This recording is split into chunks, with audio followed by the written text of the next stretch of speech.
1 hour later. আল্লাহর কসম ও বলছে যে আমি একটা প্রেমও করি নাই, আমার বাপ মা এত স্ট্রিক্ট, আমি আর্মি ফ্যামিলির। আমি আসসালামু আলাইকুম বন্ধুরা, আবারও শুরু হয়ে গেছে মামুন আর লায়লার ধর্ষণ মামলা। এই কাহিনী আর শেষ হবে না।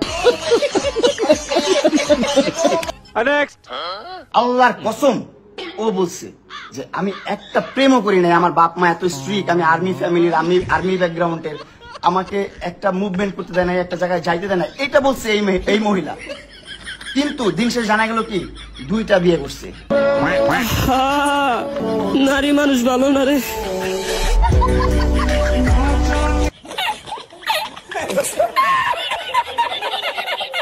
এই বোকা মামুন এখন কি কয়, ওর নাকি 50 বছর বয়স।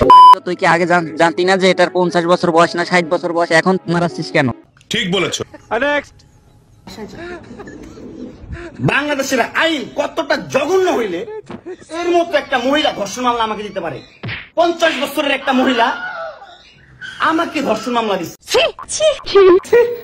বাংলাদেশের আইন ঠিকই আছে, কিন্তু তোমার লাইলার ফুটা হয়তো বড় হয়ে গেছে, তাই হয়তো এখন আর ওকে ভালো লাগতেছে না, তাই এখন যত অভিযোগ। নিঃসন্দেহে তুই ঠিক কথা বলেছিস। চালস তুই এইখানে এদিকে সম্পর্ক নষ্ট করছিস, ওদিকে সম্পর্ক নষ্ট করছিস, সব দিকে সম্পর্ক নষ্ট করছিস। মাসুদ ভাইয়ের সাথে পর্যন্ত সম্পর্ক তুই নষ্ট করছিস। অবশ্যই ঝামেলা বাজলি বোঝা যায় যে কে এক সময় বলছে ওকে ছাড়া আমি বাঁচবো না, আর এখন বলে কত দোষ।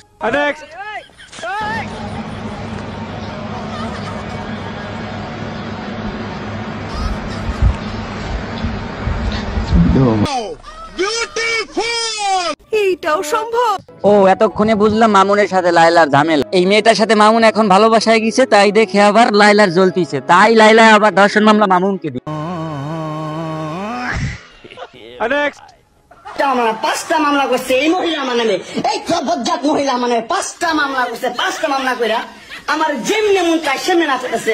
আমার তোরে 5টা মামলা না, তোরে দেওয়া উচিত 50টা মামলা। কারণ এখন তুই লাইলার কাছে ঘুমাও না, তুই আরেকজনের কাছে ঘুমাও, এটা লাইলা তো জলে দেখে।